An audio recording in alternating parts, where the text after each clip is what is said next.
Izin bertanya Bapak sebelumnya, kira-kira di kelas 5 ini banyak gak sih Pak yang kira-kira anak tuh susah dalam menyerap pembelajaran? Kalau Bapak sampai dengan mau satu semester ini ya, kita seperti tadi ada awal pembelajaran itu namanya mencari seberapa jauh anak ya berkemampuan dalam satu bidang. Namanya Bapak lupa lagi ya. Kuliah dulu. Kan ya. Nah, jadi ternyata Bapak diawali dengan sebagai pretest gitu ya. Ternyata Bapak secara acak, ini kamu ya misalnya satu bahan bacaan dibaca, masih itu mah nggak bisa baca Pak. Oh ketemu ini memang kenapa? Iya pada kelas juga nggak bisa baca. Nah disinilah ya karena tadi itu kurikulum merdeka biarpun sebagaimanapun anak harus tetap naik kelas terus. Akhirnya kan kebobol atau keseret-seret kan di Pak Jokowi kan dulu ya 10 tahun kan itu Pak Nadiem ya. Artinya kan kelas 1 itu kan mulai anak terbawa ke kelas 2 nggak bisa baca juga kelas 3 sampai dengan kelas 5 udah aja Bapak alternatifnya apa ini yang pintar-pintar baca tolong anak-anak. Nah seperti tahun kemarin Bapak kan belajar kelas 6 kelas 5 kelas 6 ada berdua 3 orang nggak bisa baca nih yang laki-laki sama yang laki-laki yang pintar baca alhamdulillah ya jadi tutor sama sesama teman kan tutor sebaya namanya ya tutor sebaya kan ada alhamdulillah tuh bisa support jadi ya biar beberapa bulan bisa baca tuh. Nah sekarang ini mau juga lagi dari sekarang mulai seperti tadi tutor sebaya yang perempuan lagi yang belajar baca alhamdulillah tuh kalau misalnya untuk jumlah anaknya itu kira-kira banyak gak sih Pak yang sulit dalam menyerap pembelajaran itu? Banyak sekali. Jadi pada umumnya kalau kan ada 50 yang Bapak, jadi kurang lebih itu yang itu cuma 20% yang bagusnya ya. Jadi yang 80% di bawah rata-rata. Maaf Bapak, terus selain strategi yang Bapak berikan dengan cara teman sesama lain itu membantu agar temannya bisa membaca, selain itu Bapak punya strategi apa biar anak-anak itu kayak entah bisa cepat menghafal atau kayak bisa cepat membaca atau bisa pintar menghitung, itu strategi apa lagi sih Pak selain itu? Satu, Bapak kasih tugas di rumah, kemudian sesama yang dekat ke temannya ini yang dibantu di rumahnya belajar karena kita nggak bisa mantau ya ketika rumah kayak gitu ya. Jadi dari rumah aja. Silakan kamu belajar bersama di rumah siapa aja yang antara tetangganya dekat, boleh dengan adik kelasnya, boleh kakak kelasnya, boleh dengan kakak kandungnya juga boleh. Itu jadi sebenarnya tugas seperti PR gitu ya di rumah. Nah kalau tidak seperti itu nggak bisa. Jadi kalau di sekolah aja mengandalkan dari ekskul gitu ya, paling cuma selesai. Kalau di luar kan bisa lama. Paling tidak seperti itu. Mungkin ini kendalanya kita ini terkendala di keluarga. Di keluarga banyaknya di keluarga. Alhamdulillah tahunannya.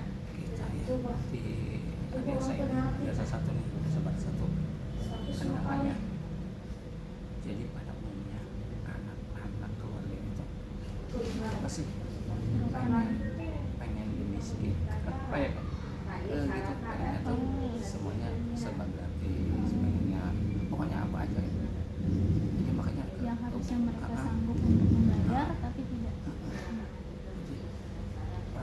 orang tua di sini sangat kurang menyokong anak asal boleh bunda kecil kurang begitu.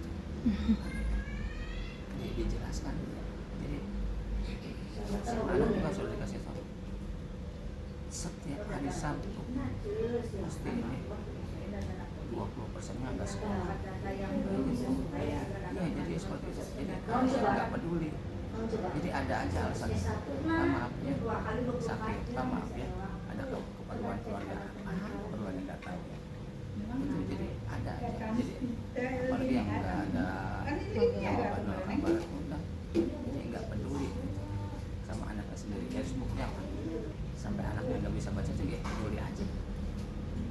Jadi kurang dorongan dari keluarga. Kebanyakan dari strategi kita ya. Kenapa? Kita ini bukan menengah lagi, udah di bawah aja. Ekonomi lemah semua. Ya. Jadi pengennya ke sini pada gratis.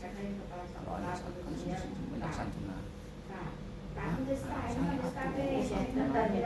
Ini bukan buat anak yatim piatu. Kan kita padu apa-apa. Bahkan juga nganggur kan.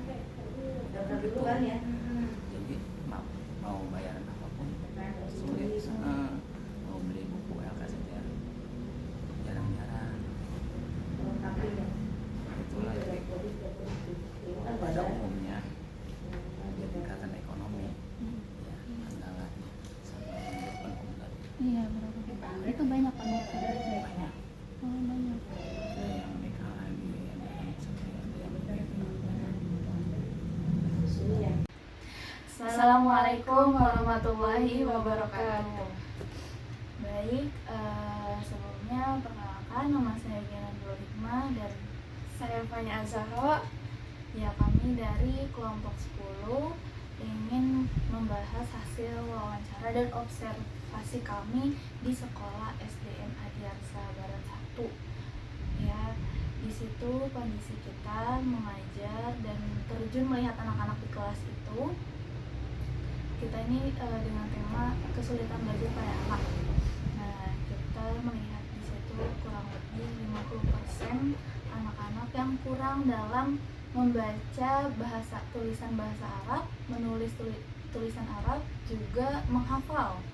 Nah, di situ kami membantu mereka, meremedial mereka, mengulang-ulang tentang doa setelah wudhu, yang mana mereka ini sudah kelas 5 SD, mungkin kurang bimbingan dari orang tua termasuk mungkin. Jadi mereka lepas akan hal yang itu sebenarnya wajib untuk dilakukan setelah kita wudhu. Ya. Jadi kami itu mencoba membantu mereka dengan cara mengulang bersama dengan teman-teman di kelas, lalu kita menulis di papan tulis agar si anak itu mencatat dan kita melihat tulisan mereka. Sekiranya mereka bisa dibaca tulisannya sendiri walaupun memang tidak bisa dibaca oleh orang lain, agar mereka bisa membaca sendiri aja, itu tidak masalah. Lalu setelah itu mereka menghafal masing-masing. Setelah menghafal masing-masing, kita memberikan arahan kepada mereka untuk menyetorkan hasil hafalan mereka, yaitu doa setelah wudhu kepada kita berdua. Lalu setelah itu setelah selesai tahanan di sekolah, kami mewawancara Bapak Udin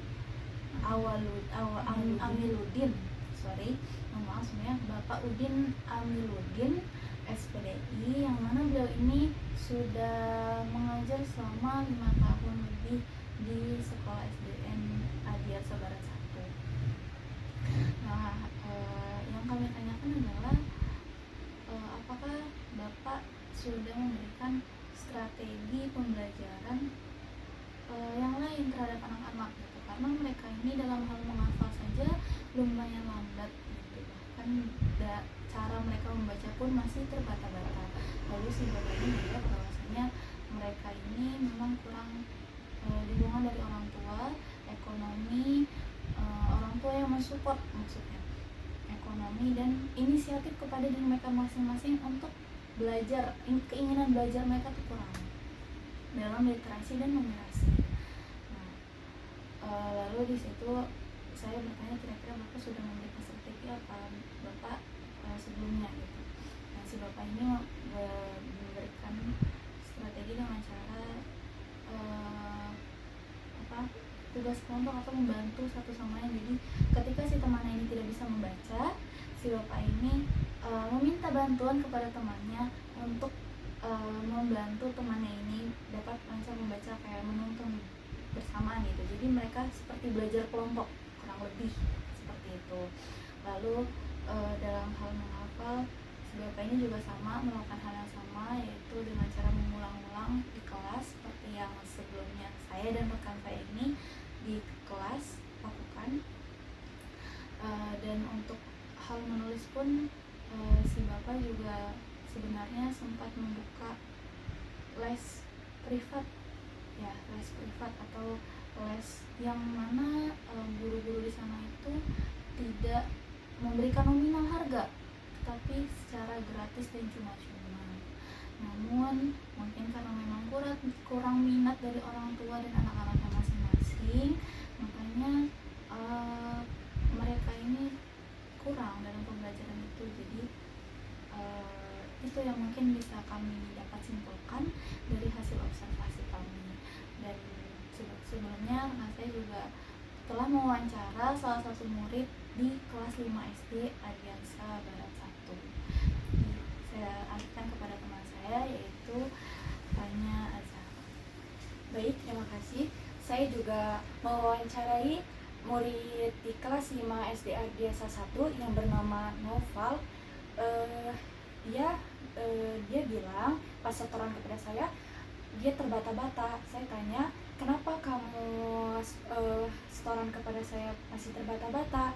Dan dia mengungkapkan bahwasannya waktu yang kami berikan itu terlalu cepat, kurang lama. Jadi dia dalam arti dia buat menghafal itu membutuhkan waktu yang lama untuk menghafal. Dan terus dalam membaca dan menulis pun dia kurang, seperti membacanya masih kurang makhorijul hurufnya, dan itu ternyata kurang bimbingan orang tua di rumah untuk mengaji di rumah gitu. Karena mungkin di sekolah kan kurang belajar pengajiannya, jadi mungkin bisa di rumah, dan ternyata kurang dari bimbingan orang tua di rumah seperti itu. Terus untuk menulis huruf hijaiyah sudah bisa, tapi masih acak-acakan. Ternyata juga kurang dibiasakan menulis huruf hijaiyah, jadi seperti itu. Dan untuk menghafal, kenapa masih terbata-bata, masih kurang hafal, ya ternyata ditelusuri Naufal itu pertama membutuhkan waktu yang panjang, yang lama, dan yang kedua Naufal membutuhkan ruangan yang sepi, hening. Karena kalau dia di ruangan berkelompok seperti itu berisik, dia merasa terganggu, dia tidak fokus. Seperti itu pas saya wawancarai murid ini yang bernama Naufal.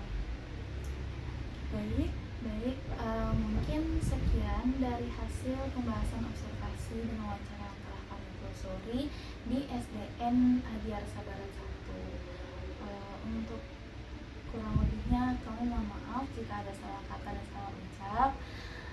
Akhirul kalam, wassalamualaikum warahmatullahi wabarakatuh.